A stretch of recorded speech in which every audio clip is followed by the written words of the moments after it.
Bab 25. Paha babi yang lezat. Maaf, Permaisuri. Kita tidak punya dapur kecil.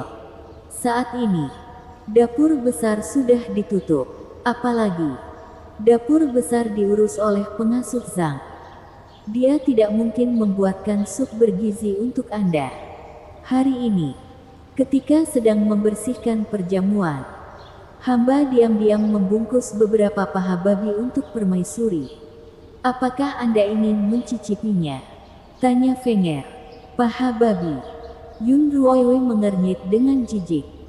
Dia tidak sudi untuk makan makanan berlemak seperti itu. Namun, saat ini dia terluka sangat parah. Jika tidak menambah nutrisi, kondisi lukanya akan memburuk. Lupakan. Baiklah, aku akan makan paha babi. Tolong pilihkan beberapa yang tidak berlemak untukku. Ucap Yun Ruoiwei seraya menahan rasa mual. Segera, Fenger mengambil paha babi yang disembunyikannya kemari. Dia tampak mengambil mangkuk, lalu menawarkan paha babi yang panas ke hadapan Yun Ruoiwei, seolah-olah sedang memberinya harta karun. Permaisuri, semua ini belum disentuh orang lain. Hamba sudah memanaskan paha-paha babi yang bersih ini. Silakan dimakan selagi panas. Yun Ruoiwei tertegun. Apakah ini sisaan perjamuan tadi? Iya. Hamba diam-diam mengambilnya ketika sedang membersihkan perjamuan barusan. Jangan khawatir, Permaisuri. Para bangsawan itu sudah terbiasa menyantap makanan seperti ini. Mereka semua tidak menyukai paha babi yang berlemak sehingga tidak menyentuhnya. Itu sebabnya, hamba baru berani mengambil. Semua ini masih bersih. Silakan dimakan. Begitu mendengar perkataan Fenger, Yun Ruoiwei baru mengangguk. Dia menggigit daging tanpa lemak itu dengan lembut. Dagingnya dikukus dengan sangat lembut, kenyal, dan meleleh di mulutnya. Rasanya sangat lezat. Koki di kediaman Pangeran jago memasak. Setelah makan beberapa potong, Yun Ruoiwei menyadari bahwa dirinya sudah kenyang sehingga memutuskan untuk berhenti makan. Lantaran terluka sekarang, pola makannya harus ringan dan bergizi. Yun Ruoiwei tidak boleh makan terlalu banyak paha. Tepat pada saat ini, Yun Ruoiwei tiba-tiba melihat Fenger sedang menatap paha di tangannya dan meneteskan air liur. Tatapan Fenger sangat mendambakan dan iri. Dia terus menelan ludahnya. Hal ini membuat Yun Ruoiwei sangat terkejut. Fenger, apa kamu sudah makan? Fenger menggeleng dengan bijaksana. Hamba belum makan. Tapi hamba juga menyimpan beberapa roti kukus. Hamba akan makan nanti. Apa kamu tidak makan paha? Tanya Yun Ruoiwei yang penasaran. Tidak, Permaisuri terluka. Jadi paha-paha itu untuk Anda. Hamba cukup makan roti kukus saja. Ucap Fenger dengan perhatian. Yun Ruoiwei tiba-tiba merasa terharu dan berlinang air mata. Dia menyerahkan paha di tangannya kepada Fenger. Kamu juga harus makan paha untuk menutrisi tubuhmu.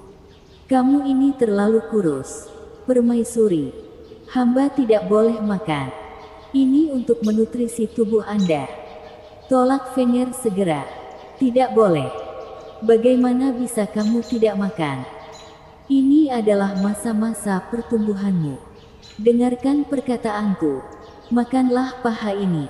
Lagi pula, aku tidak bisa menghabiskannya sendiri. Kalau kamu tidak membantuku makan, bukannya akan lebih disayangkan kalau paha-paha babi ini membusuk? Ucap Yun Ruoiwei dengan ekspresi serius. Begitu mendengar perkataan Yun Ruoiwei, Fenger sudah terharu hingga menangis. Di masa lalu, nonanya tidak pernah begitu perhatian dengannya. Dulunya, nonanya hanya peduli dengan pangeran dan sama sekali tidak memedulikannya. Kini, bisa-bisanya Yun Ruoiwei membagikan paha babi yang lezat untuknya. Dia memegang paha di tangannya dan buru-buru mengangguk. Terima kasih, Permaisuri. Hamba akan memakannya. Setelah susah payah mendapatkan paha babi ini, tentu tidak boleh disia-siakan. Apakah keluargaku tidak memberikan uang sebagai harta sesan? Kenapa kita bahkan tidak sanggup makan dengan baik? Tanya Yun Ruoyue. Jika memiliki uang dan menyogok koki, mereka tak akan kelaparan. Fenger mendongak dan berkata, Permaisuri, apa Anda lupa? Uang yang diberikan Nyonya untuk sudah Anda habiskan semua. Hah? Kenapa bisa kuhabiskan? Yun Ruoyue segera mengingat kembali. Bersambung.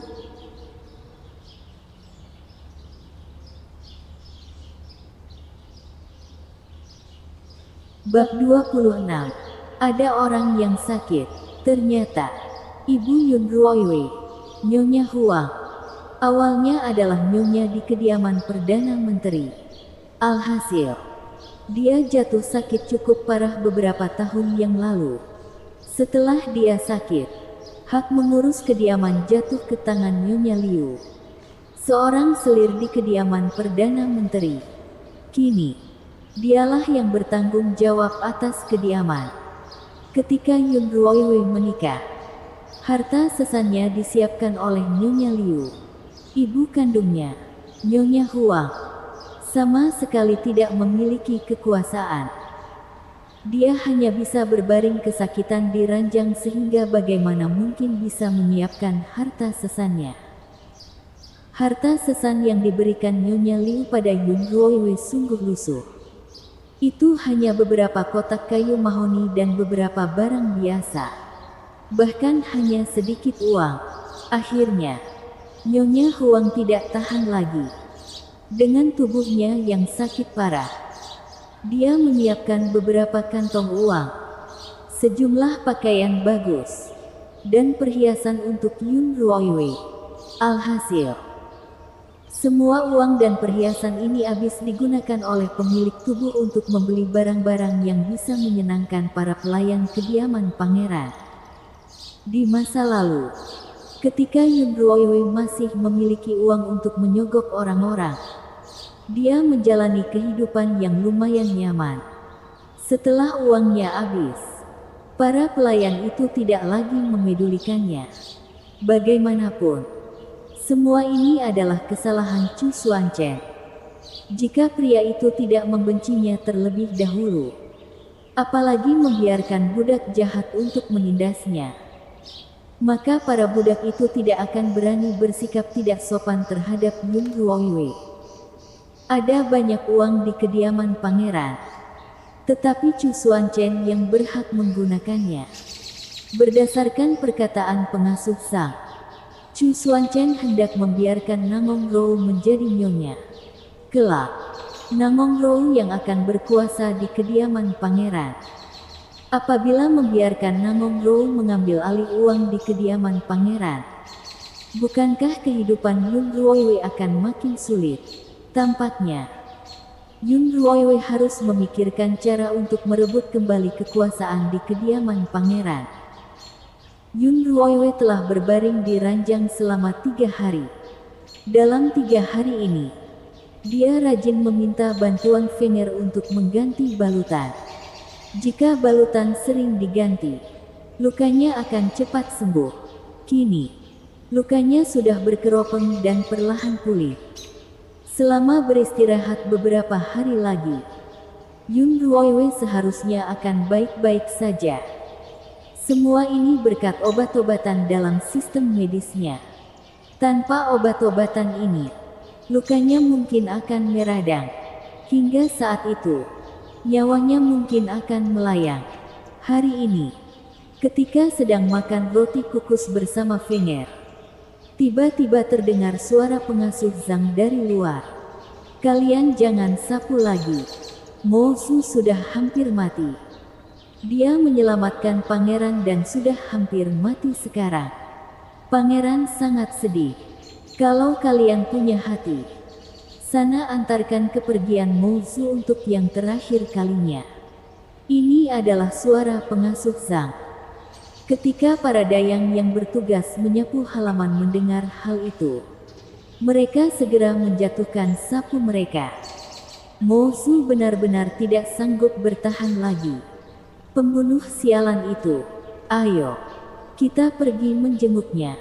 Usai mengatakan itu, beberapa dayang tampak melempar barang dan bergegas ke sana. Begitu mendengar perkataan ini, Yun Ruoiwei tak kuasa bertanya pada Fenger. Siapa Mo Su? Apa yang terjadi padanya? Permaisuri, apa Anda sudah lupa? Mo Su adalah adik dari komandan pengawal. Molly.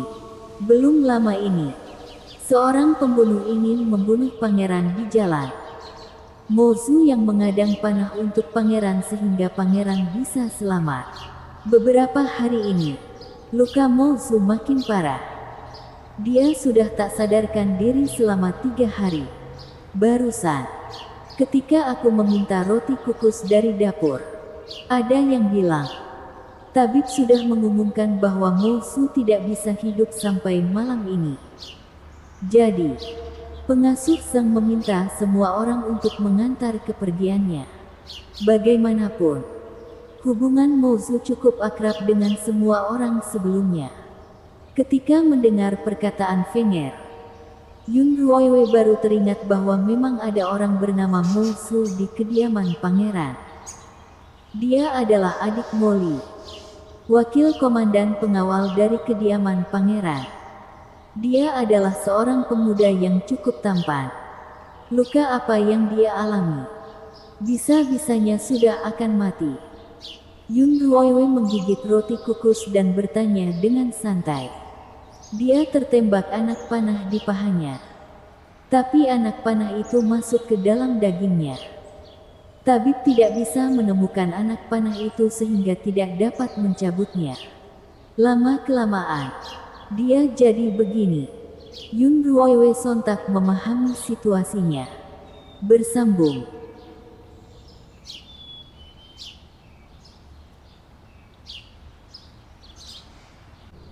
Bab 27.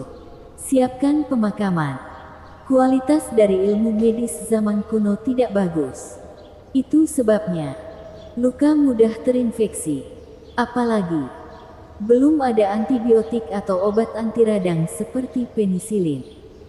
Tabib juga tidak tahu cara membersihkan luka dan menjahitnya. Biasanya, mereka hanya akan mengobatinya dengan akupuntur dan rebusan obat. Lantas, bagaimana mungkin Mo Su bisa sembuh? Meski hanya luka panah kecil, itu telah menewaskan banyak prajurit di zaman dahulu. Bahkan, Kaisar Han kuno, Liu Bang dan Kaisar Song Taizong, Zhao Guangyi, juga meninggal karena luka panah. Apalagi orang biasa. Sistem medis Yun Ruoiwei memiliki berbagai macam obat, termasuk kantong darah dan berbagai pisau bedah. Jika dia turun tangan, Mo Su mungkin masih bisa tertolong. Namun, begitu mengingat bahwa Mo Su adalah adik Molly, Yun Ruoiwei tidak ingin menyelamatkannya. Dia tidak melupakan momen di mana Molly menjadi pengawas ketika dia sedang diberikan hukuman cambuk. Akan tetapi, begitu teringat bahwa ini berkaitan dengan nyawa seseorang, hati Yun Ruoiwei tak kuasa terasa sakit. Dia seorang dokter dengan hasrat alami untuk menyembuhkan orang dan selalu bersedia membantu orang yang sakit. Begitu melihat seseorang sakit, Yun Ruoiwei ingin menyembuhkannya. Jika tidak, dia akan merasa bersalah.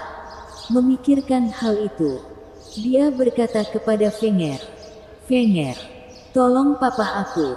Aku mau menjenguk Mo Su." Permaisuri, pangeran melarang Anda untuk keluar dari paviliun Fei Yue. Kalau Anda pergi ke sana, dia akan marah. Fenger lumayan khawatir. Jika tidak bertemu dengan pangeran di luar, mungkin masih tidak masalah. Begitu bertemu dengannya, situasinya akan gawat. Yun Ruoiwei memejamkan matanya dan berkata, Tidak apa-apa. Tolong papa aku dulu. Aku punya solusi sendiri. Baiklah. Mozu cukup baik sebelumnya. Dia adalah salah satu dari orang yang tidak menindas Anda.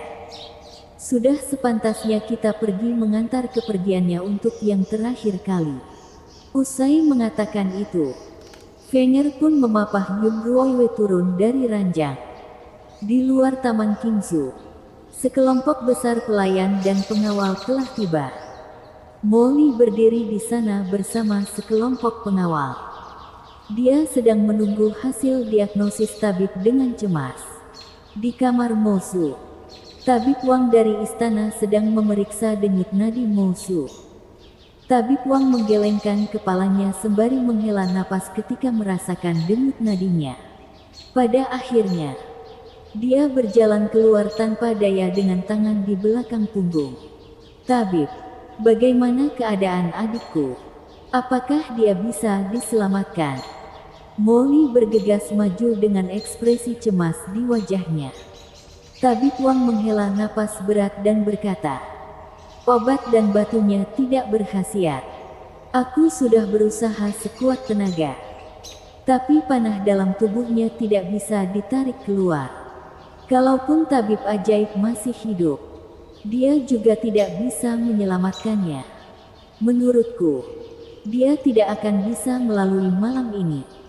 Segeralah menjenguknya, lalu siapkan pemakamannya." "Tabib, aku hanya punya seorang adik. Kami tidak punya orang tua sejak kecil dan hanya bergantung hidup satu sama lain.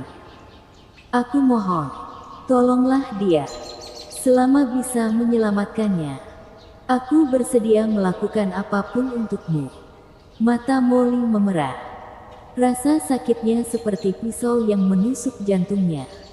Tidak ada gunanya.